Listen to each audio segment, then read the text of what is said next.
কাৰণে বড়োলেণ্ডত আমাৰ 134 Durand cup আয়োজন কৰা হৈছে আৰু খুব সুন্দৰ এটা পৰিৱেশ। ইণ্ডিয়ান আৰ্মিক মই বহুত ধন্যবাদ জনাইছোঁ। তেখেতসকলে আজিৰ পৰা 3 বছৰ আগতে আমাক এই সুবিধাটো দিছিলে আৰু বিশেষকৈ মই অসমৰ মুখ্যমন্ত্ৰী ডক্টৰ হিমন্ত বিশ্ব শৰ্মা ডাঙৰীয়াক ধন্যবাদ জনাইছোঁ। যেতিয়া অসমত ডুৰাণ্ড কাপৰ কথা আৰ্মি আহি আলোচনা কৰিছিলে তেতিয়া মুখ্যমন্ত্ৰী ডাঙৰীয়াই মোক কৈছিলে আজিৰ পৰা 3 বছৰ আগত যে কোকৰাঝাৰত ডুৰাণ্ড কাপটো পাতিব পাৰিলে ভাল হয় আৰু কোকৰাঝাৰত যি এটা পৰিৱেশ, এই পৰিৱেশটো যদি সলনি কৰিব লাগে ইয়াত দেশ বিদেশৰ মানুহ আহিব লাগিব আৰু ডুৰাণ্ড কাপটো এছিয়াৰ সবচে পুৰণি এটা টুৰ্ণামেণ্ট। 1888 এইটো আৰম্ভ হৈছিলে আৰু ভাৰতৰ বিভিন্ন অঞ্চলত এই ডুৰাণ্ড কাপটো অনুষ্ঠিত কৰে।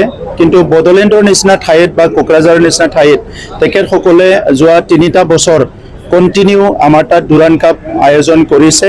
আমি আমাৰ চৰকাৰৰ পৰা যিমান পাৰোঁ ডুৰাণ্ড কাপটো সফলভাৱে আয়োজন কৰাত সহায় কৰিছোঁ আৰু বিশেষকৈ মই আজি বড়োলেণ্ড অঞ্চলৰ ৰাইজক ধন্যবাদ জনাওঁ যে ফুটবলৰ প্ৰতি ৰাইজৰ যি মৰম, ফুটবলৰ প্ৰতি ৰাইজৰ যি আকৰ্ষণ, সেইটো দেখি পেলাই খুব ভাল লাগিছে আৰু আমি ক'ব নোৱাৰা সময়ৰ পৰাই আমি খুব সৰুৰ পৰাই দেখিছোঁ যে গাঁওবিলাকত আগতে ৰবৰ টেঙাৰ পৰা আৰম্ভ কৰি ফুটবলবিলাক মানে খেলিবলৈ আমাৰ শিশুকালৰ পৰা চবে শিকে। কিন্তু আহি এতিয়া দেখিছোঁ প্ৰত্যেকটো গাঁৱত ফুটবলৰ খেল আমাৰ এই সময়ত এই মানে খৰালিৰ সময়ত বা এনেকুৱা সময়ত আয়োজন কৰে আৰু সেইটোকে দেখি পেলাই এই বছৰ আমি জুন মাহৰ 14 তাৰিখৰ পৰা CM কাপ আৰম্ভ কৰিছিলোঁ আৰু সেই CM কাপটো খুব সফল হৈছে।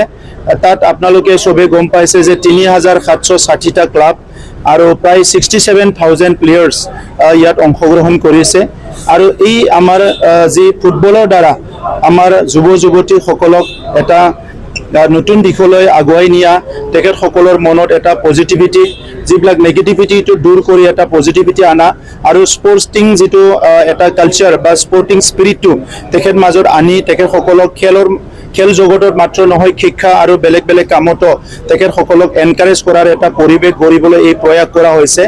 আৰু এই CM কাপটো ভাৰতৰ প্ৰধানমন্ত্ৰী আমাৰ সকলোৰে শ্ৰদ্ধাৰ নৰেন্দ্ৰ মোদী ডাঙৰীয়াই তেখেতৰ মন কী বাতত উল্লেখ কৰি পেলাই আমাৰ সৰু এটা পদক্ষেপটো বহুত ভাৰতবৰ্ষত তেখেতে প্ৰচাৰ কৰিছে। মই তেখেতক ধন্যবাদ জনাইছোঁ আৰু তেখেতৰ মাৰ্গদৰ্শনৰ দ্বাৰাই আজি বড়োলেণ্ডত শান্তি আহিছে।